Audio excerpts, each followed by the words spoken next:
Hello everyone, let's start.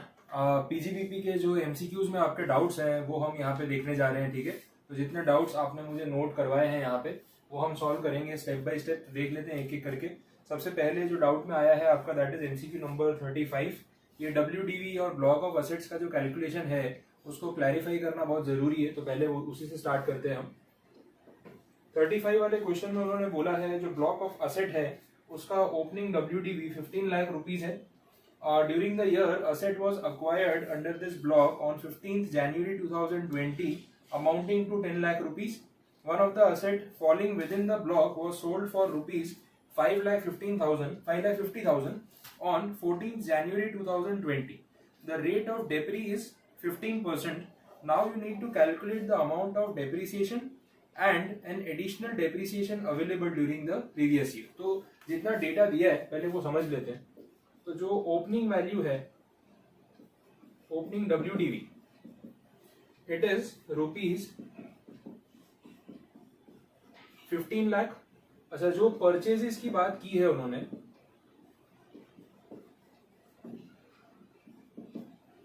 ठीक है, the new asset it amounts to 10 lakh rupees and it is purchase on 15th Jan 2020। ये खास देखने वाली चीज है। अच्छा, सेल्स के रिगार्डिंग बोला है, एक असेट आपने इसके जस्ट एक दिन पहले पुरानी मशीन बेची भी है, तो सेल्स भी हुआ है और सेल की वैल्यू है 5,50,000। ये है 14th Jan 2020। इतना डेटा अवेलेबल है। अब आपको डेप्रिसिएशन कैलकुलेट करना है, एडिशनल डेप्रिसिएशन कैलकुलेट करना है और डेप्रिसिएशन का नॉर्मल रेट 15% है।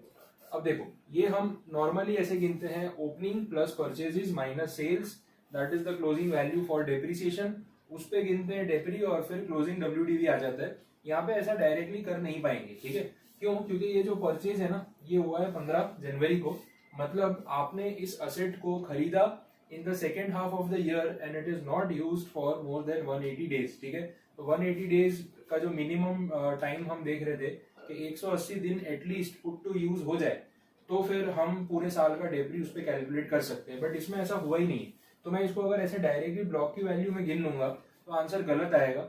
एक बार के लिए मुझे इसको यहाँ से हटाना पड़ेगा करेक्ट कैलकुलेशन के लिए। मैं इसको कंसिडर नहीं कर रहा, कहने का मतलब ये है। बाकी का जो अमाउंट है वो हम वैसे यूज करेंगे जैसे करते आए हैं। 9,50,000 रुपीज वैल्यू हो गई ब्लॉक की। ये ऐसे इसलिए गिना क्योंकि इस अमाउंट पे पूरा 15% डेप्रिसिएशन जो है वो डायरेक्टली हम कैलकुलेट कर पाएंगे। आप इस पे डायरेक्टली 15% रेट कैलकुलेट करके देख सकते हैं कि डेप्रिसिएशन का रेट कितना है, ठीक है। It amounts to 1,42,500। ये नॉर्मल डेप्री है, वो भी इतने अमाउंट पे, मतलब ओपनिंग माइनस सेल्स। परचेजेस वाले पार्ट को मैं अलग ही कैलकुलेट करूंगा, ठीक है। तो यहाँ पे मेरे हिसाब से 4 पार्ट्स में कैलकुलेशन होगा। जैसे ये एक अमाउंट आ गया, this is normal depre on this value. अब एडिशनल डेप्री भी तो गिनेंगे इसके ऊपर, क्योंकि अच्छा, एडिशनल डेप्री इसके ऊपर गिनेंगे या सिर्फ न्यू प्लांट एंड मशीनरी के ऊपर गिनेंगे? इस पार्ट पे तो आएगा नहीं, तो 4 नहीं 3 पार्ट्स में कैलकुलेशन होगा। अब हम बात कर लेते हैं न्यू मशीन की या न्यू परचेज की। न्यू परचेज जो है वो 10 लाख रुपए का है। इसके ऊपर 15% नॉर्मल डेप्री, लेकिन पूरे साल का नहीं, आधे साल का, ठीक है, क्योंकि 180 डेज से लेस पुट टू यूज है। तो 10 लाख पे हम गिनेंगे 7.5%, ये आएगा 75,000 रुपीज। अच्छा, इसके ऊपर एडिशनल डेप्री भी कैलकुलेट करना होगा। 10 लाख पे पूरे साल का होता है 20%, लेकिन वो भी आधा ही आएगा। क्यों? क्योंकि लेस देन हाफ है। ये हो जाएगा 10% के हिसाब से 1 लाख रुपए, ठीक है। तो एक पार्ट ये हो गया, एक ये हो गया और तीसरा ये। तो अगर नॉर्मल डेप्री और एडिशनल डेप्री दोनों पूछा है, आप इन तीनों को ऐड कर दो, वैल्यू पता चल जाएगी। क्वेश्चन में उन्होंने पूछा है calculate the amount of depreciation and the additional depreciation available during the previous year. तो ये 1, ये 2 और ये 3, 1,75,000 तो यही हो गया, प्लस 142,500 ये हो गया। टोटल हो जाएगा 3,17,500 500। तो ये आपका करेक्ट आंसर होना चाहिए finally, and that is option B जो एमसीक्यू में दिया हुआ है, ये है फाइनल आंसर। क्लियर? तो कैलकुलेशन कैसे करना है वो आपने देखा। परचेज को मैंने यहाँ पे नहीं लिया, अगर आपने यहाँ ले लिया होगा ना तो आपका आंसर नहीं बना होगा। एडिशनल डेप्री सिर्फ न्यू परचेज पे होता है, इस पे नहीं होता है।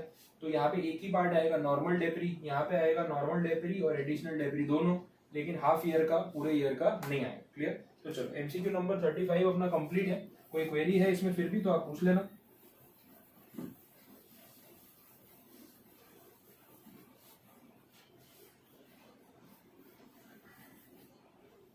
नेक्स्ट क्वेश्चन जो डाउट में है, it is question number 36।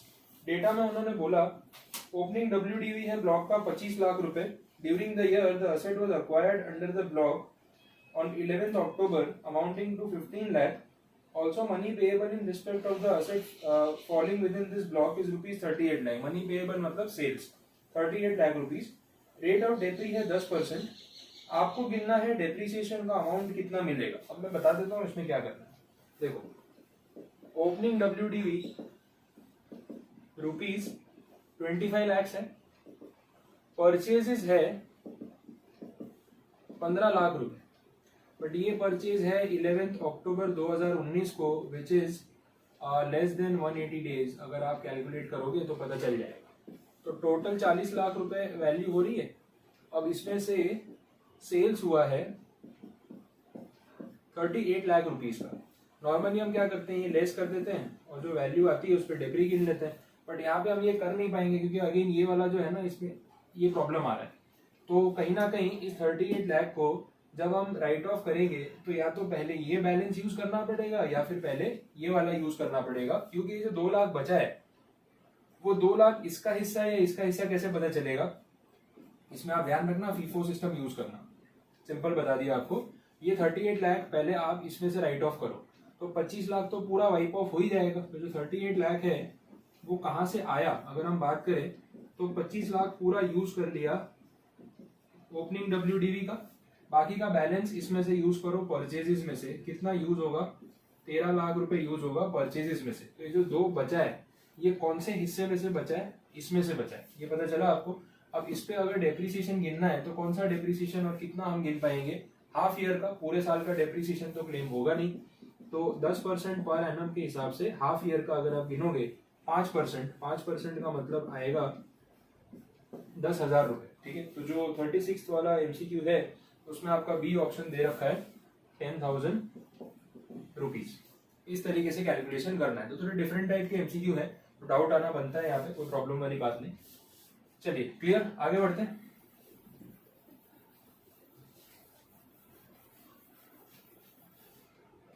Next 39th MCQ है जो डाउट में आया है। इसका डेटा देखें क्या बोला है। बिजनेस इनकम है और एक कार ओन कर रहा है जिसका डब्ल्यूडीवी वैल्यू 1 अप्रैल 2018 को ₹3 lakhs की वैल्यू है इसकी। इसके बाद this is the only asset in the block of asset with rate of 15%। तो डेप्री का रेट बोला है 15%। It is estimated that 1/3 of the total usages of this car is for personal use in both the years.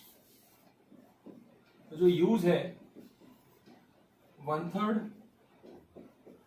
Personal use है और 2/3 जो है वो बिजनेस यूज होगा। ठीक है, तो आपको डेप्रिसिएशन भी उसी तरीके से क्लेम करना है, ये बोला हुआ है।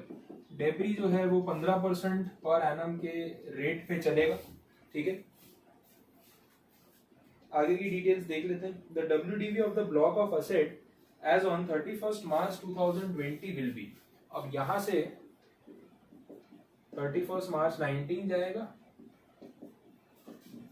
और फिर यहां से जाएगा 31 मार्च 2020। देख लेते हैं कैलकुलेशन हमें कैसे करना है। 3 लाख रुपए कार की डब्ल्यूडीवी बोली है और 2/3 बिजनेस यूज है।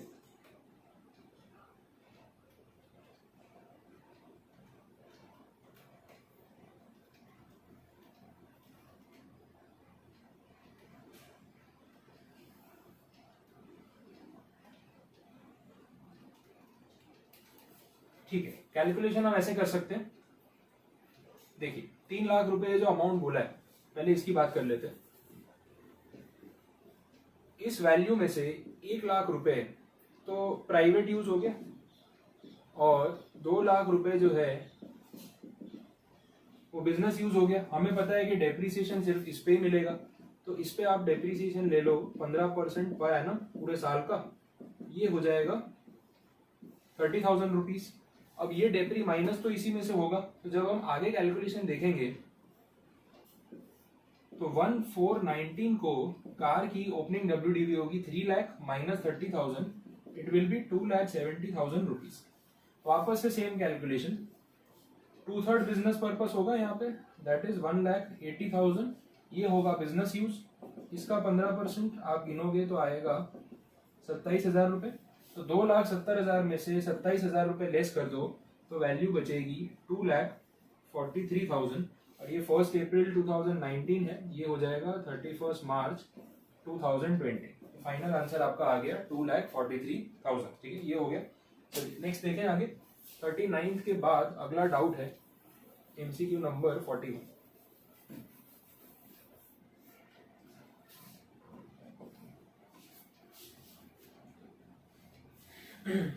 ये एग्जाम का पूछा हुआ क्वेश्चन है। Swan private limited acquired machinery for rupees 5,75,000.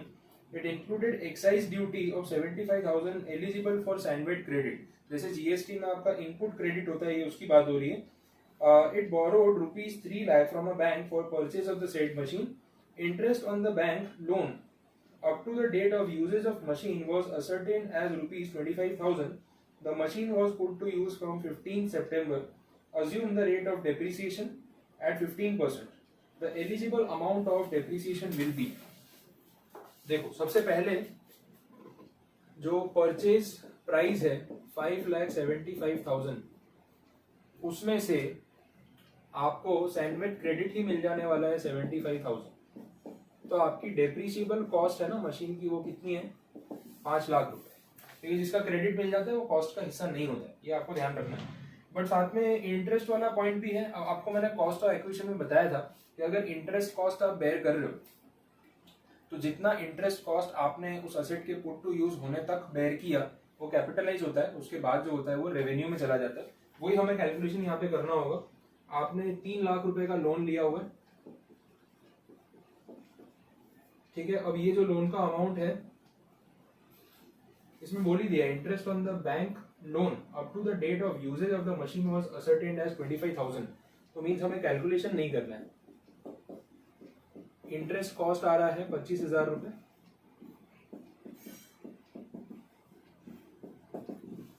तो ये कैपिटलाइज हो जाएगा। The machine was put to use from 15 सितंबर। 15 सितंबर से ये पता चल गया कि पूरे साल का डेप्री हम ले सकते हैं, क्योंकि अगर आप यूजेज गिनेंगे तो 180 डेज से ज्यादा ही होगा, वो आप कैलकुलेट करके देख सकते हैं। 15 सितंबर to 31 March rate of depreciation है 15%। तो 5,25,000 पे 15% डेप्री गिन लो 78,750। तो ये नॉर्मल डेप्रिसिएशन आपका आ गया। उन्होंने सिर्फ डेप्रिसिएशन ही बोला है, एडिशनल या ऐसा कुछ पॉइंट पूछा नहीं है तो हम कंसिडर करेंगे नहीं। ये आपका फाइनल आंसर हो गया, ठीक है। तो ये है MCQ number 41।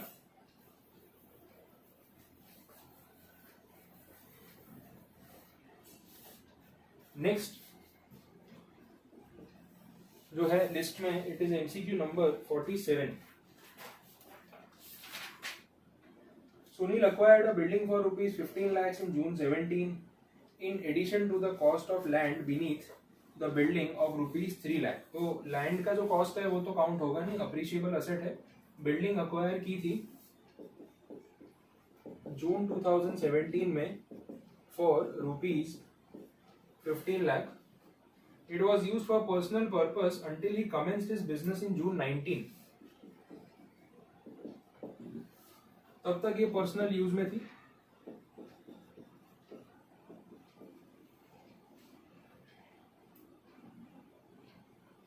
And since then it is used for business purpose. The amount of debris eligible in case for the assessment year 2021, जून 19 से मार्च 20 तक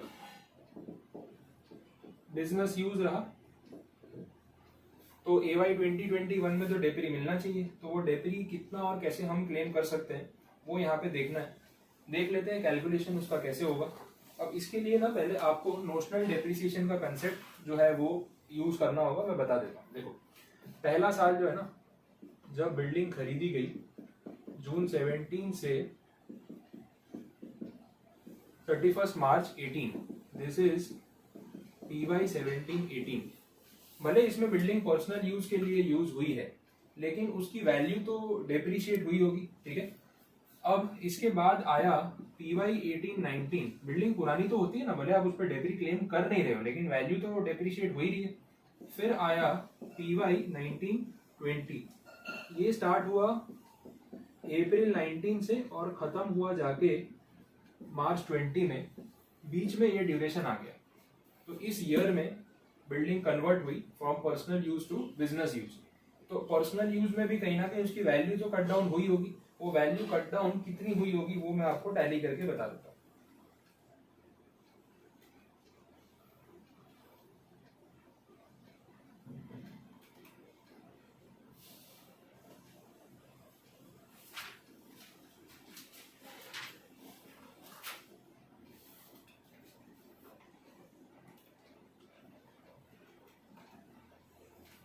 ठीक है, अब बिल्डिंग के ऊपर जो डेप्रिसिएशन का रेट है, अगर एक बिल्डिंग कमर्शियल यूज के लिए यूज करेंगे हम, तो उसमें जो डेप्री का रेट है इट इज 10% पर एनम।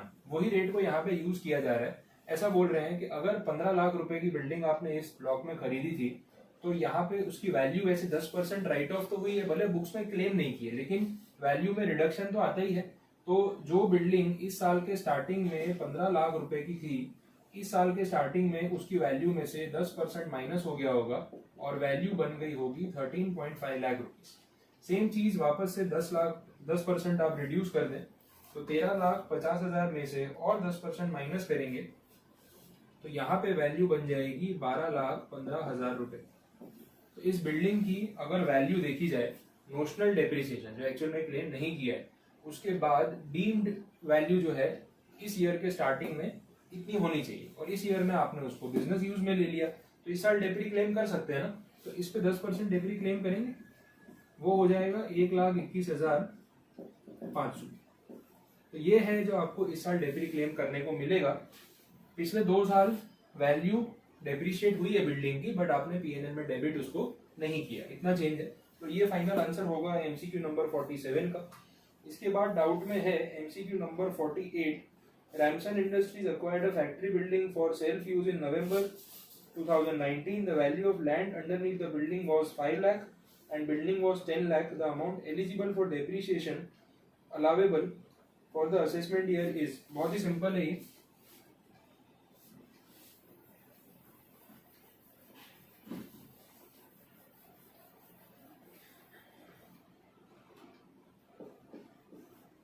जो बिल्डिंग की वैल्यू दे रखी है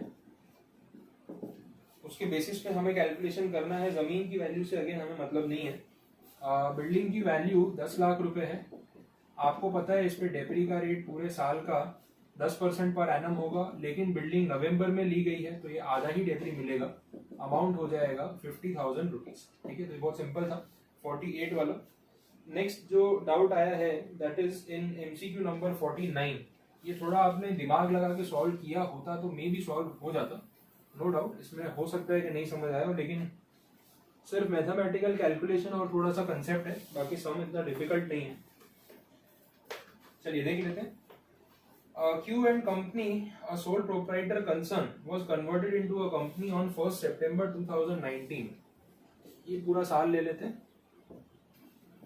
1st April 19, 1st September 19, 31st March 2020, ये बोला है। अब क्या हो रहा है, बिफोर द कन्वर्जन यहाँ पे सोल प्रोप्राइटर थी, यहाँ पे फर्म बन गई, and this is the date of conversion 1st September. Before the conversion, the sole proprietor concern had a block of plant and machinery having rate depreciation 15%, whose WDV was rupees 3 lakh. Plant and machinery का जो block है उसकी value थी 3 lakh rupees, आगे क्या हुआ है, on 1st April itself new plant and machinery of the same block was purchased for rupees 1.20 lakhs. After the conversion, the company had purchased the same type of plant on 1st January. यहाँ पे भी एक purchase हुआ है, but ये तो sorry firm नहीं, company है, ये तो कंपनी ने खरीदा है, प्रोप्राइटर का तो इससे कोई लेना देना नहीं है। यहाँ पे जो परचेज हुआ है उसकी वैल्यू है 1,60,000 रुपीज, इतना दिया है। अब बात हो रही है डेप्रिसिएशन की, दोनों में से कौन कितना डेप्री क्लेम करेगा। प्लांट एंड मशीनरी पे डेप्रिसिएशन होता है 15% पर एनम। 4,20,000 पे अगर आप 15% गिनेंगे ये हो जाएगा 63,000। अच्छा, ये तो साल के एंड में खरीदी है, आधा ही डेप्री मिलेगा।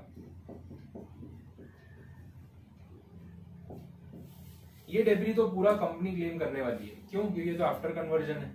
बट ये डेप्री के दो हिस्से होंगे, एक सोल प्रोप्राइटर और दूसरा कंपनी। किस बेसिस पे? नंबर ऑफ डेज के बेसिस पे। कितने दिन तक प्रोप्राइटरशिप चली?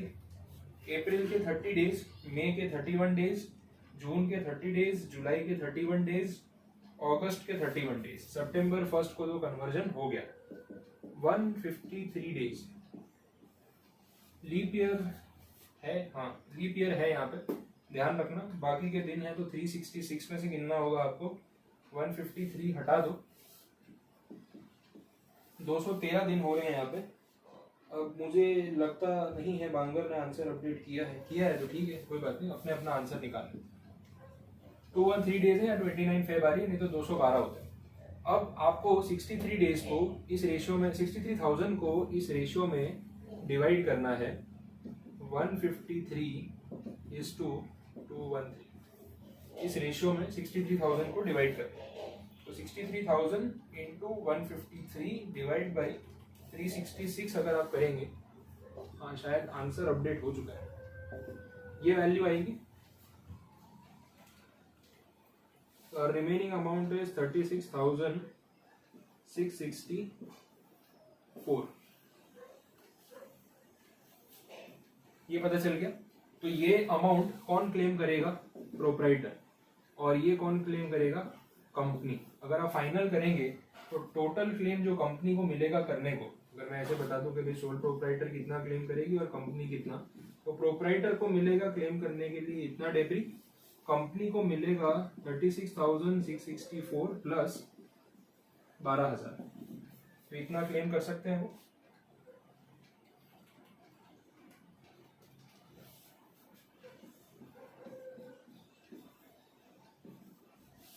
ठीक है, तो ये फाइनल आंसर आपका हो गया। और ऑप्शंस के हिसाब से आप टैली कर सकते हैं। ऑप्शन ए है जिसमें आपको ये वैल्यू मिल रही है। तो ये अच्छा क्वेश्चन था, अब आपको समझ आ गया होगा। फिर भी कुछ क्वेरी है तो आप पूछ लेना।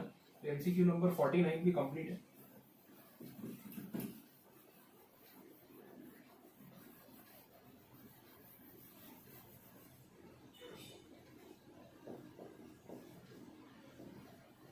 आगे बढ़ते हैं, एमसीक्यू नंबर 50 देख लेते हैं।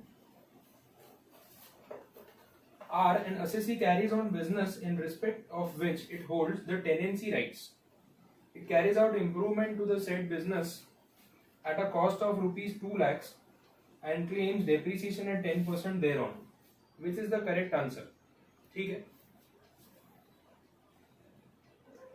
टेनेंसी राइट्स है उसके पास, कॉस्ट ऑफ इम्प्रूवमेंट कर रहा है बिल्डिंग पे, और 2 लाख रुपए का कॉस्ट है उसका, डेप्री 10% है। What is the correct answer?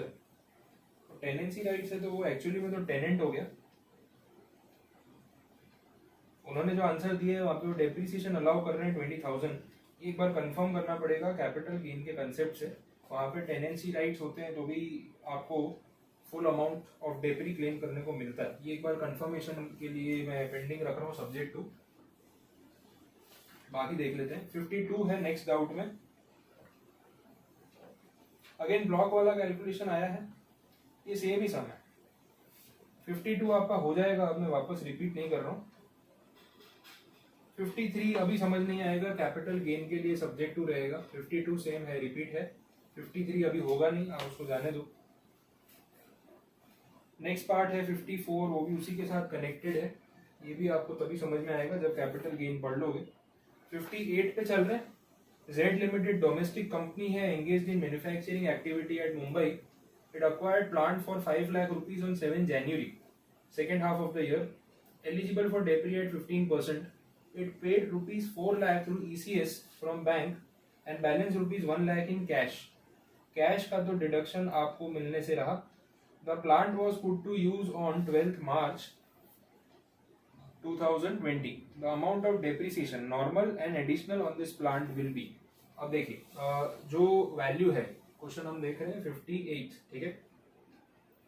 Plant की वैल्यू वैसे है 5 लाख रुपए, इसमें से आपने 4 लाख ECS से पे किया और 1 लाख जो है वो कैश में पे किया। इसका डिडक्शन मिलेगा नहीं, भूल जाओ, इस पे डेब्री भी नहीं मिलेगा। तो जो 4 लाख है वो तो क्लेम कर सकते हैं। अब क्योंकि नया प्लांट है, जब खरीदा आपने 7 जनवरी को है, तो मिलेगा डेप्रिसिएशन आधा। प्लांट के ऊपर नॉर्मल रेट होता है 15%, बट हाफ ईयर का ही क्लेम कर सकते हो। तो ये अमाउंट आएगा 30,000, ये आप गिन के देख लो। This is normal depreciation. Additional depre की बात करें तो 4 लाख पे 20% हाफ ईयर का मतलब कितना, 40,000। ये इजी था, आपका डाउट क्यों मुझे पता नहीं चला। 40,000 रुपए जो है, दिस इज एडिशनल डेप्री। दोनों का आप जोड़ लो, टोटल डेप्रिसिएशन कितना हो गया, 70,000। This is your final answer, ठीक है। Total depreciation 70,000। 58 के बाद नेक्स्ट जो सीरीज में है doubt, it is 71। Again exam question. Manufacturing activity में है, private limited company plant acquire किया 100 लाख रुपीस के लिए बिहार में। The acquisition and the unit was from 1 June 2019। The assessee is eligible for additional depreciation of. अब यहाँ पे आपको सिर्फ एडिशनल डेप्रिसिएशन ही पूछा है और ये भी बिहार के एरिया में लोकेटेड है। हम मान के चल रहे हैं यहाँ पे कि ये बिहार का, हमने जो 4 पॉइंट देखे थे 32 AD वाले, उसमें 4 स्टेट थे, आंध्र प्रदेश, बिहार, तेलंगाना, वेस्ट बंगाल। तो बिहार के जो रिमोट एरियाज हैं, नोटिफाइड एरियाज हैं, वहाँ पे यूनिट सेटअप किया होगा। तो एडिशनल डेप्रिसिएशन मैंने आपको बताया था कि 20% के बदले एडिशनल डेप्री हो जाता है 35%। This includes normal depre 20%, sorry additional depre 20% and 15% because of 32 AD। तो टोटल कितना हो गया, 35%। तो 100 लाख का इन्वेस्टमेंट है, 35% के हिसाब से कितना डिडक्शन आएगा, 35 लाख रुपीज। तो ये आपका फाइनल आंसर है फॉर MCQ नंबर 71। इसके बाद नेक्स्ट है क्वेरी में 77।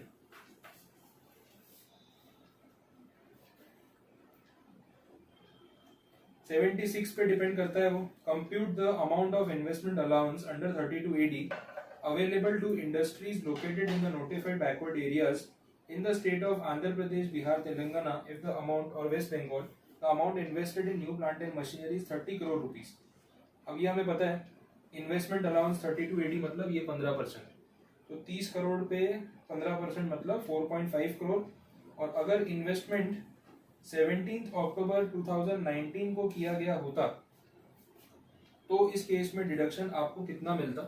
अब यहाँ पे उन्होंने आंसर बोला हुआ है बी, बट वैसे 32 AD में ये आधा आधा हो जाता है, तो मेरे हिसाब से आंसर बी नहीं आएगा, आंसर आएगा डी, ठीक है। आंसर डी आएगा, इट विल बी 2.25 करोड़, क्योंकि 32 AC था जिसमें हाफ और फुल ईयर का कंसेप्ट नहीं था, बट 32 AD में है, तभी तो वो 35% का 17.5 हो जाता है। तो इट विल डेफिनेटली बी 2.25। वो आंसर को आप चेंज करके करेक्ट कर लेना, आंसर हो जाएगा ऑप्शन डी। चलिए फिर नेक्स्ट देखें, MCQ नंबर 80 है। ये सब कनेक्टेड वाले ही हैं, डबल सॉल्व करा दे। देखो 79 के हिसाब से है 80। 79 में है XYZ private limited located in backward area of Bihar, fertiliser का बिजनेस है, ओपनिंग WDV है 80 crore, asset was acquired on July 150 crore, rate of depre 15%, 32 AD का अलाउंस गिनना है। फिर बोला if in the above case the asset was acquired on 30 दिसंबर। अच्छा, इसमें भी फिर वही एरर होगा, उन्होंने पूरे साल का गिना होगा। तो कोई बात नहीं, अगर ऐसी प्रॉब्लम है तो आप उसको ठीक कर सकते हो, वही किया है इन्होंने। इन्वेस्टमेंट अलाउंस अवेलेबल 150 करोड़ पे मिलेगा, पूरे साल का डेप्री 15% और उसका आधा। हाँ, तो वो गलती है उनकी, उसको भी आप हाफ कर लेना। 80 वाले में भी उन्होंने सेम मिस्टेक की है, तो जो मिस्टेक 77 में थी वही 80 में है।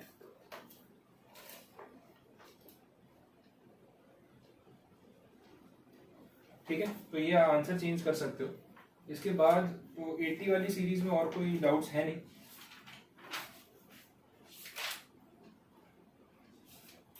नेक्स्ट डाउट है एमसीक्यू नंबर 132, ये देख लेते हैं। One of the employees of an organization took voluntary retirement on 15th Jan. He was paid 15 lakh as compensation.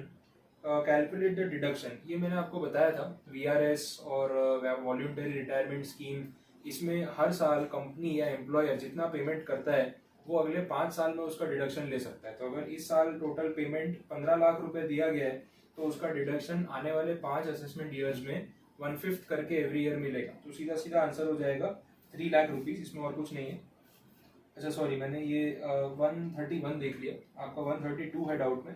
132 में प्रोस्पेक्टिंग बिजनेस की बात हो रही है। For minerals it incurred an expenditure of 35 lakh rupees on purchase of land. The amount of deduction, जमीन खरीदी है ना भाई, जमीन का डिडक्शन नहीं होता, जमीन अप्रिशिएबल असेट होती है। तो आपको यहाँ पे ये देखना है कि क्या परचेज किया। एक्सट्रैक्शन का जो खर्चा होता है ना, प्रोस्पेक्टिंग का जो खर्चा होता है, उसका आपको डिडक्शन मिलता है, वो भी अगले 10 साल में राइट ऑफ करके। लेकिन जमीन खरीदने का डिडक्शन कैसे आप मांग सकते हो? ठीक है, तो सिंपल आंसर है नील आएगा। 132 के बाद नेक्स्ट डाउट आया है 138। One of the employees of the organisation was terminated in the interest of business and was paid one time compensation of ₹75,000. Find the for the organisation such expenditure shall be considered as. ये salary के बदले ही दिया गया ना एक तरीके से, तो ये रेवेन्यू खर्चा है, उसको रेवेन्यू ही माना जाएगा। लॉजिक लगाना और कोई इसमें आगे बात है नहीं। फिर है 143, ये भी डाउट है, देख लेते हैं।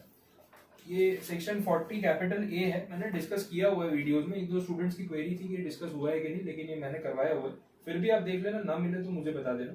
143 में बोल रहे हैं XYZ Limited paid a sum of ₹25,000 to Mrs. Seema as employee bonus for services rendered by her which was otherwise have been payable to her as a profit for dividend। ये line मैंने आपको highlight कराई, आप लोग अच्छे से पढ़ते नहीं उसको, ये लाइन मैंने आपको हाईलाइट कराई थी और मैंने उसमें बोला था कि अगर किसी को बोनस जो है वो पे किया गया है और अदरवाइज भी वो डिविडेंड के फॉर्म में पे किया ही जाने वाला था, तो वो बोनस एम्प्लॉय का बोनस है ही नहीं, वो तो डिडक्शन लेने की लालच में आपने उसको दूसरी तरीके से दिखाया है। इस स्पेसिफिक पॉइंट हमने डिस्कस किया, आप वीडियो में अच्छे से एक बार फिर से देखना, इसका आंसर नील आएगा। ठीक है, 144 है, डेटा पूरा सेम है। 25,000 रुपीज उसको दिए हैं एज एम्प्लॉय बोनस जो उसने सर्विसेज रेंडर की है। Such amount was actually paid to her on 15 June 2020। The amount allowable as per section 40 capital A subsection 2 was 20,000। अब यहाँ पे वो डिविडेंड वाली लाइन नहीं लिखी है, तो फिर सेक्शन के हिसाब से एक्चुअल उसको पे किया जाना चाहिए था मैक्सिमम 20 और पे कितना किया 25, तो डिडक्शन कितना अलाउड होगा 20,000। ठीक है, सिंपल हो गया ये। नेक्स्ट है 145, इसमें भी वैसे ही कुछ डेटा है, डेट चेंज कर दी। जो पेमेंट उसको किया गया वो कौन सी डेट को किया, 144 में पेमेंट किया था 15 जून को, 145 में पेमेंट किया 15 अक्टूबर को। मैंने आपको बताया था कि 43B वाले पॉइंट के सब्जेक्ट 2 है, उस सेक्शन में लिखा हुआ है, तो आपको डिडक्शन सिर्फ तब मिलेगा जब रिटर्न फाइलिंग की डेट तक वो अमाउंट जो है वो सबमिट या सॉरी जो है पे हो गया। अब 15 अक्टूबर तो चली गई, कंपनी के लिए रिटर्न फाइलिंग की लास्ट डेट होती है 30 सितंबर, तो अगर उसके बाद पैसा दिया गया है तो डिडक्शन अगले साल मिलेगा। ठीक है, इसलिए यहाँ पे डिडक्शन नहीं दिया। फिर 146 है, ये पूरी सीरीज है, सेम टाइप के एमसीक्यूज हैं। 25,000 दिया है, अब मैक्सिमम 28,000 अलाउड है, अगस्त में पे भी हो गया है, तो अब तो आपको क्लियर हो गया होगा कि जितना पे किया उतना डिडक्शन मिलना चाहिए। 147, mister A took a loan of ₹10 lakh on 15 June 2019 for acquisition of an asset. Okay, asset को यूज करना उसने शुरू किया 1 अप्रैल को, तो इंटरेस्ट पेड जितना भी होगा वो उस ड्यूरेशन का कितना था 60,000। ये मैंने आपको बताया हुआ है कि कैपिटलाइज होता है, फिर भी ये डाउट आ रहा है, तो ये डाउट आने लायक एमसीक्यू नहीं था। डायरेक्ट पॉइंट हमने डिस्कस किया था कि पुट टू यूज करने तक जितना भी इंटरेस्ट आता है वो कॉस्ट ऑफ असेट में ऐड होता है, कैपिटलाइज होकर डेप्रिशिएट होता है, रेवेन्यू नहीं माना जाता। तो फिर ऑब्वियसली वो रेवेन्यू कैसे हो सकता है। 148 mister A took a loan, similar data है, इमीडिएटली पुट टू यूज कर दिया। अब इमीडिएटली पुट टू यूज किया है तो इंटरेस्ट रेवेन्यू में जाएगा। उसने इंटरेस्ट पे किया है 65,000, payment of 55,000 was made on 11th May and the balance was paid on 11th October। Again वो रिटर्न फाइलिंग की डेट 30 सितंबर के रेफरेंस में लिया जा रहा है कि मई में जो चुका दिया उसका डिडक्शन ले लो 43B के हिसाब से, और क्योंकि आपने बाकी का 10,000 11 अक्टूबर को चुकाया है तो उसका डिडक्शन आपको अगले साल मिलेगा, इस साल नहीं। इसलिए आंसर कितना आएगा 55,000। तो ये एक ब्लॉक हुआ। नेक्स्ट ब्लॉक देख लेते हैं 160 वाला, एमसीक्यू डाउट में आया है। अच्छा, ये 36 सबसेक्शन 1 का पॉइंट है जो हमने कैलकुलेशन देखा था, सेक्शन 36 सबसेक्शन 1, और इसका क्लॉज नंबर है 7A। तो आपको वो बीडीआर और वो वाला अगर प्रोविजन का टॉपिक ध्यान में हो तो ये उसके रिगार्ड्स में है। 160, 161 ये सारे सेक्शंस एक साथ ही।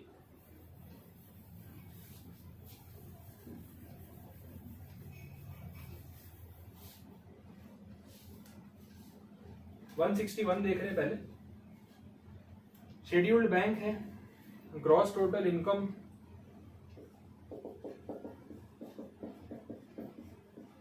ये सम्स डायरेक्टली आपको वैल्यूज दे रखिएगा, सेक्शन निकाल के आप देखते ना सॉल्व हो जाना चाहिए था। Aggregate average advances, aggregate average rural advances, सिर्फ परसेंटेज कैलकुलेट करना है और कुछ नहीं है इसमें। 150 लाख प्रोविजन जो ऑलरेडी बना हुआ है,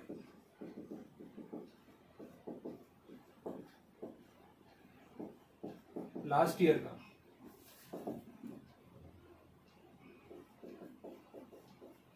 ₹50 lakhs। Bad debts return of for PY 1920, इस बार के बैड डेट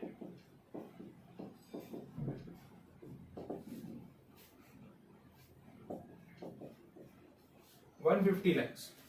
आपको बताना है कि इस बार क्लॉज नंबर 7 में, क्लॉज नंबर 7 कौन सा था, बैड डेट का क्लॉज था, उसमें कितना डिडक्शन मिलेगा। अब पहले तो आप ये देख लो यहाँ पे कि इस साल प्रोविजन कितना बनेगा। तो एक बार वो रेट्स को हम कंफर्म कर लेते हैं।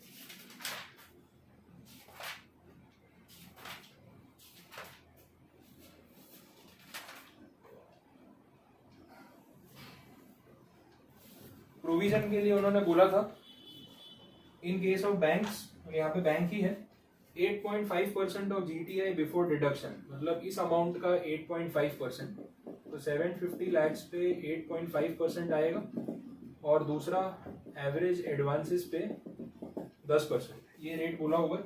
इसके हिसाब से पहले तो BDR कितना बना सकते हैं वो देखना है। अगर आपने सेक्शन को अच्छे से समझा होता ना तो उसमें डाउट आने का चांस कम था। और यहाँ पे आएगा 15 लाख, टोटल कर लो 78.75 लाख रुपीस। ये है इस साल का प्रोविजन।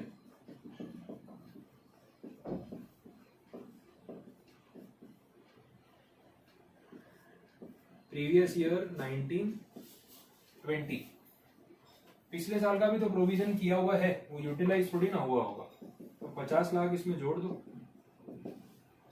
78.75 प्लस 50, तो जो टोटल प्रोविजन हमारे पास अवेलेबल है वो कितना है 128.75। ये तो अकाउंट्स में करते थे वैसी बात है। अब इस साल एक्चुअल बेड डेट 150 हुआ है तो पूरा थोड़ी ना बेड डेट क्लेम करोगे, पहले प्रोविजन यूटिलाइज करोगे ना।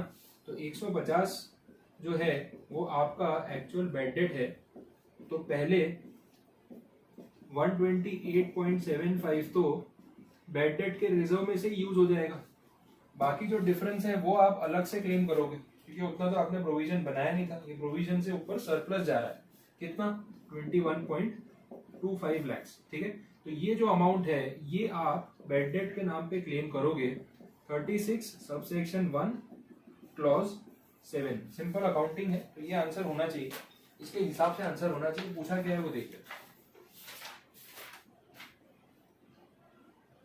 ठीक है, ऑप्शन सी आ गया, ये आपका आंसर। 163 में डाउट है इसके बाद। Atul housing finance corporation profits, अच्छा ये भी मैंने आपको एग्जांपल दिया था, फिर भी डाउट है। थोड़ा सेक्शंस को ध्यान से पढ़ना चाहिए। एग्जांपल देने के बाद भी आंसर नहीं आ रहा है ना, तो सेक्शन समझा नहीं, आपने से सुन लिया।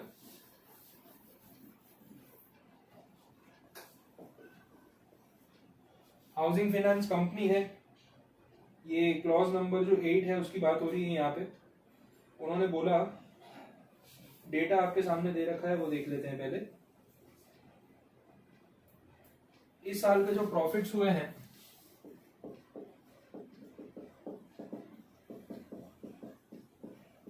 वो 560 लाख है। उसके बाद पेड अप शेयर कैपिटल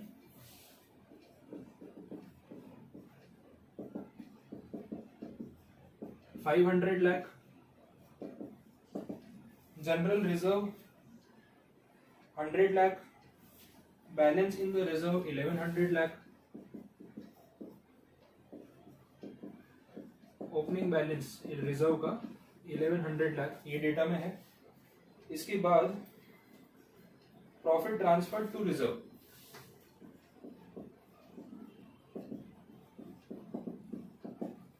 तो special reserve 150 lakh rupees. Deduction कितना मिलेगा? अब ये पूरा डेटा मैंने ऑलरेडी आपको क्रिएट करके दिया था। 3 कंडीशन थी। एक्चुअल अमाउंट ट्रांसफर्ड 150 लाख, दूसरी कंडीशन 20% ऑफ प्रॉफिट्स, इसका 20% 112 लाख, तीसरी condition 2 times net worth minus opening balance net worth, इन दोनों का टोटल, ये मैंने करवाया भी था आपको एग्जाम्पल में। 2 times of net worth minus opening balance, ये गिन लो आप कितना हो रहा है। 1200 माइनस 1100 दैट इज 100 लैक्स। इन तीनों में से विच एवर इज लोअर, मतलब कितना सिलेक्ट होगा? 100 लाख। तो जो डिडक्शन अलाउ किया जाएगा 100 लाख। सेम टाइप का एग्जाम्पल देने के बाद भी आपका डाउट आ रहा है तो आप सेक्शन को समझते नहीं, एक बार सुन के निकाल देते हैं आगे कि भाई चलो हाँ सुन लिया, हो गया। आपने उसके इम्प्लीमेंटेशन को समझा ही नहीं, ठीक है। तो ये आपको थोड़ा ध्यान देना चाहिए एमसीक्यूज में। सेम सम बताने के बाद भी डाउट आ रहा है तो आप कैसे पढ़ाई कर रहे हैं आपको ही पता है। 179 है,